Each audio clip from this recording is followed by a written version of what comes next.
Salam hər kəsə. Bugün homotetiyadan danışacağım. Müstəvi üzərində çevrilmələrdən ən məşhur çevrilmələrdən biri homotetiyadır. Və sadə, demək, klassik bunun tərifindən başlamayacağım. Demək, belə başlayaq. Bizə iki dənə paralel olmayan bir parça versin. Məsələn, AB parçası və demək, CD parçası. Bu parçalar deyək ki, bir-birinə paralel deyil. Onda müstəvi üzərində elə yeganə bir çevrilmə yoxdur ki, AB parçası CD parçasına çevrilsin. Əgər AB parçası CD-yə paralel deyilsə, yeganə bir çevrilmə yoxdur. Bunu ancaq kombinasiyalardan eləmək mümkündür. Məsəl üçün, AB parçasını döndərib, daha sonra homotet yayla çevirib CD-yə gətirmək olar. Yəni orada artıq iki dənə çevrilmə var. Daha doğrusu bir hərəkət var, dönmə, bir də oxşarlıq çevrilməsi var. Yəni birbaşa yoxdur. Demək ki, paralel olmayan iki dənə parçanı bir-birinə birbaşa bir çevrilmə ilə çevirmək mümkün deyil. Amma əgər iki dənə parça bir-birinə paraleldirsə, deyək ki, AB parçası məsələn, CD parçasına paraleldirsə, onda birbaşa bunu AB parçasını CD-yə çevirmək mümkündür. Nə cür bunu eləyə bilərik? Bunu iki cür eləmək mümkündür. Təbii ki, bir daxili çevirmə mərkəzi ilə bunu eləmək mümkündür, bir də xarici çevirmə mərkəzi ilə. Daxili çevirmə mərkəzi odur ki, bu homotetiya mərkəzi demək burada daxildə qalacaqdır. Yəni, əgər biz A ilə D-ni birləşdirsə, B ilə də C-ni birləşdirsə, bu olacaq bizim demək homotetiya mərkəzidir. Bu, təbii ki, buna daxili homotetiya mərkəzi demək olur, X nöqtəsi. Nədir bu? H homotetiyada, X mərkəzli homotetiyada A nöqtəsi aydındır ki, D-yə çevrilib, eləcə də B nöqtəsi çevrilib C-yə və nəticədə AB parçası bu X mərkəzli homotetiyada CD parçasına çevrilir. Yəni birbaşa çevrilmə var. Bunu başqa nə cür eləmək olardı? Bu xarici çevrilmə mərkəzindən eləmək olardı. Bunun üçün AC və BD düz xətlərinin demək uzantıları kəsişsin. Tutaq ki, bu Y nöqtəsində. O halda Y mərkəzli homotetiyada AB CD-yə keçəcək. Y mərkəzli homotetiyada A nöqtəsi deməli C-yə keçir. B nöqtəsi D-yə keçir. Və nəticədə AB parçası demək, burada mən CD-yə başlayım, DC olacaq. DC-yə keçir. Burada isə AB parçası CD-yə keçir. İndi aydın məsələdir, bu homotetiya əmsalı mənfidir, müsbətdir, birdir. Bunları mən deməyəcəm. Əgər belə olan halda aydın ki, homotetiya əmsalı mənfidir, daxili mərkəzdirsə, əgər xarici mərkəzdirsə, onda da homotetiya əmsalı müsbətdir. Bunlar aydındır. İki çevrə üçün nə deyə bilərik? İki çevrə hər zaman homotetikdir. Yəni biri digərinə homotetik çevrilmə ilə keçə bilir. Sadəcə olaraq burada önəmli məsələlərdən biri homotetiya mərkəzi hara olacaq və homotetiya mərkəzi yenə iki dənə olacaq. Çünki burada biz parçanı çevirmək üçün paralel parçaya iki dənə gördük ki, çevirmə mərkəzi var. Görəsən çevrə üçün də eləmə olacaq. Təbii ki, çevrə üçün də belə olacaq və bu çevrələrin qarşılıqlı vəziyyətindən asılı deyil. Yəni, çevrələr müxtəlif vəziyyətlərdə ola bilər. Amma homotetiya mərkəzi bunlar üçün həmişə iki dənə olacaq. Yəni, aydın məsələdir ki, biz bunu qurma ilə də qurmaq olur bunu, bu homotetiya mərkəzini. Bunun üçün ortaq toxunanlar çəkiləcək. Birinci, demək, xarici homotetiya mərkəzini quraq. Bunun üçün ortaq toxunanlar, demək, xarici ortaq toxunanlar deyə bilərik də buna. Çünki bu vəziyyətdə 4 dənə toxunan çəkmək olar ortaq. Amma bu xarici toxunanlardır. Bu olsun X deyək ki, X burada homotetiya mərkəzidir. X demək mərkəzli homotetiyada bu çevrə, bu demək kiçik çevrə böyük çevrəyə keçir. Deyək ki, məsəl üçün bu olsun K1 çevrəsi, bu da olsun məsəl üçün K2 çevrəsi. X mərkəzli homotetiyada demək K1 çevrəsi keçir K2 çevrəsinə. Yəni bu çevrə bu çevrəyə keçir. Burada oxşarlıq əmsalı, homotetiya əmsalı nədir? Homotetiya əmsalı da aydındır ki, göstərmək olar ki, bu çevrələrin radiusları nisbətən bərabər olacaq. Yəni burada homotetiya əmsalı olacaq. Çevrənin mərkəzi O2 olsun, bunun mərkəzi O1 olsun. Radiusları da E1, E2 olsun. Bu halda demək homotetiya əmsalı olacaq E2 bölünsün E1. Amma daxili toxunanlarda çəkilə bilər, onda da daxili homotetiya mərkəzi alınır. Əgər biz daxili ortaq toxunanları çəksək, daxili ortaq toxunanlar kəsişdiyi nöqtə homotetiya mərkəzidir. Buna da yenə deyək ki, bu Y olsun. O halda bu çevrə bu çevrəyə keçir. Burada da demək homotetiya əmsalı mənfi olacaq. Amma yenə də E1 bölünsün E2 bu nisbəti gözlənilir. O1 mərkəzidir, bu da O2 mərkəzidir. Bu daxili homotetiya mərkəzidir. Bu çevrələrin demək qarşılıqlı vəziyyətindən asılı olmayaraq həmişə 2 dənə demək bunu tapmaq mümkündür. Bu hər zaman rahatlıqla tapmaya bilərik. Məsələn, belə deyək, əgər çevrələr demək çevrələr kəsişirsə məsələn bu formada, yenə də xarici homotetiya mərkəzi burada var. Ortaq toxunan bu çevrələrin deməli ortaq toxunanları bu X-dir. Yenə də bunun mərkəzi O1 olsun, bu mərkəzi O2 olsun. X mərkəzli homotetiyada bu çevrə bu çevrəyə keçir. Yenə də homotetiya əmsalı radiusların nisbəti olacaq. Burada daxili demək homotetiya mərkəzi hansı olacaq? Daxili homotetiya mərkəzini biz toxunanlar vasitəsilə burada kimi qura bilməliyik. Çünki burada çevrələr demək kəsişir. Ona görə tam olaraq onu belə müəyyən etmək olur. Amma ən azından biz bilirik ki, bu çevrələrdə istəyir xarici demək homotetiya mərkəzi, istəyir daxili homotetiya mərkəzi. Bunların hamısı demək çevrələrin mərkəzini birləşdirən düz xəttin üzərində yerləşir. Yəni burada bu O1 bu çevrənin mərkəzi, O2 də bu çevrənin mərkəzidirsə, Y daxili homotetiya mərkəzi və xarici homotetiya mərkəzi. Bunlar hamısı bir düz xətt üzərində yerləşir. Və mən bilirəm ki, bu o ikinci axtardığım daxili homotetiya mərkəzi, bu O1, O2, hətta bax istəsək uzadaraq bu X-dan keçir. Demək, O1, O2 parçasının üzərində yerləşməlidir. Yəni, burada elə bir nöqtə var ki, bu nöqtə demək, bu parçanı E1 bölü E2 nisbətində bölür, yəni bu nisbətdə bölür.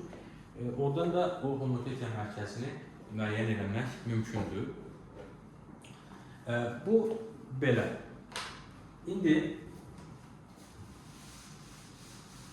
maraqlı olan nədir bu homotetiya ilə bağlı əslində?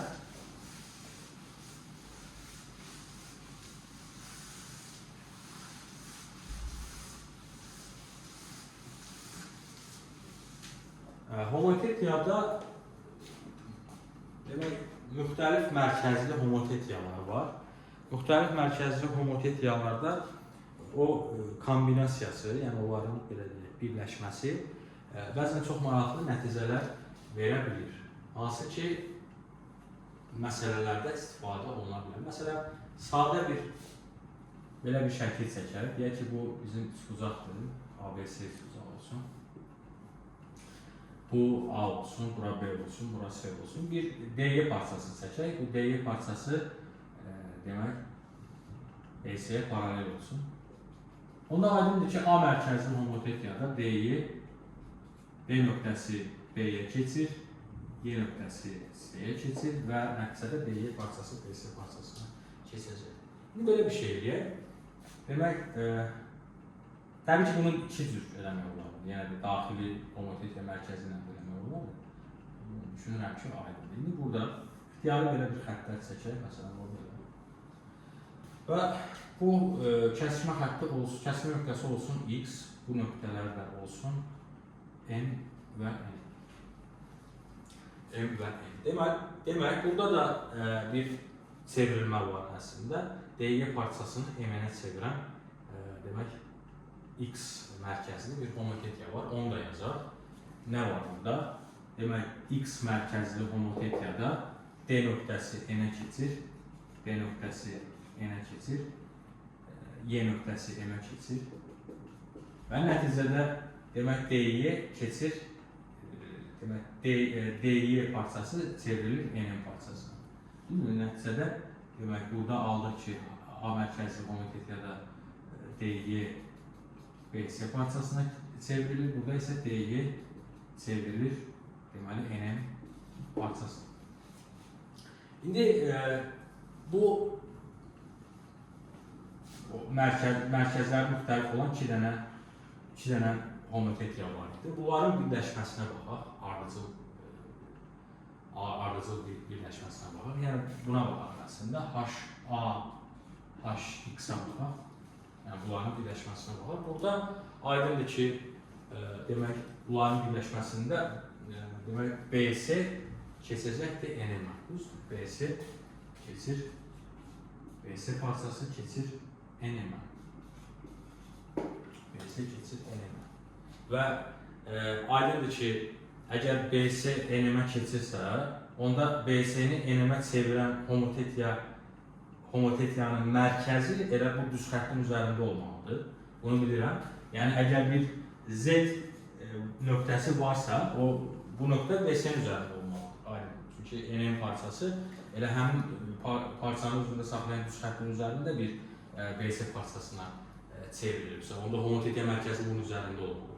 Digər tərəfdən bu ardıcıl birləşmədə aydındır ki, bu A mərkəzli homotetiya ilə X mərkəzli homotetiyanın ardıcıl birləşməsi, yəni kombinasiyası idi. O halda həm də əminliklə deyə bilərik ki, həmin homotetiya mərkəzi eyni zamanda AX düz xəttinin üzərində yerləşməlidir. Onda belə çıxır ki, BC ilə AX-in kəsişməsi əgər Z nöqtəsidirsə, o halda Z nöqtəsi NM-i, daha doğrusu DY-ni NM-ə çevirən homotetiyanın demək mərkəzidir. Homotetiyanın mərkəzi. O halda biz deyə bilərik ki, Z mərkəzli homotetiyada, hansı ki Z-də demək AX-la, AX düz xətti ilə təbii ki, BC-nin kəsişməsi idi. Onda Z mərkəzli homotetiyada demək DY, deməli BC parçası çevrilir NM parçasına. Nisbətləri əgər yazsa, homotetiya üçün bu nisbətləri yazsa, demək aydındır ki, onda demək ZB bölünsün ZM, demək bizə saniyə, ZB B keçirdi NM, ZB bölünsün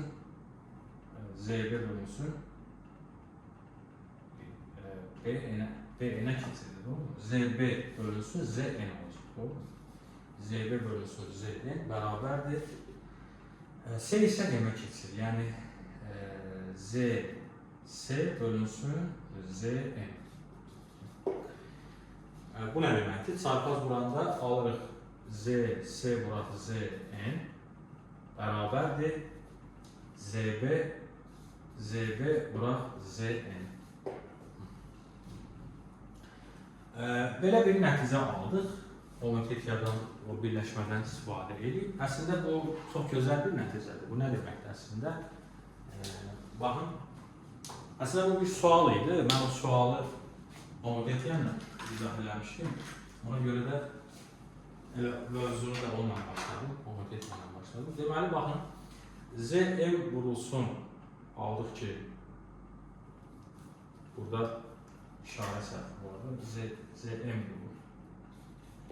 Deməli, Zm vurulsun, yəni bax bu parça vurulsun bu parça bərabərdir. Bu parça vurulsun bu parça. Bu nə deməkdir əslində? Bu bizə demək qüvvət teoremini əslində xatırladır. Yəni bir nöqtənin çevrəyə görə qüvvətini demək xatırladır. Bunların bərabər olması əslində o deməkdir ki, demək bu z nöqtəsi bu BMX da düzdür bu. Bu BMX demək nöqtələrindən keçən çevrə üçün bir də XNC nöqtələrindən keçən çevrə üçün biz deyə bilərik ki, z nöqtəsi hər ikisinə qüvvəti eynidir. Düzdür? Yəni belə deyək də, məsələn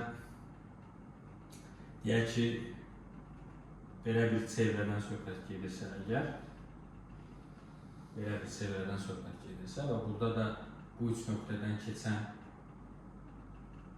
demək bu üç nöqtədən keçən belə bir çevrədən söhbət gedirsə, baxın Zm vuraq Zb, bu əslində Z-in bu çevrəyə görə qüvvətidir. Zn vuraq Zs, bu da Z-in bu çevrəyə görə qüvvətidir. Bunlar bərabərdir. Yəni bunların bərabər olması nə deməkdir? Bunların bərabər olması o deməkdir ki, demək bu əslində bu Zx düz xətti bu çevrələrin radikal oxudur. Düzdür? Demək ki, burada bu o deməkdir ki, buradan alınır ki, Zx radikal oxudur bu çevrələr üçün.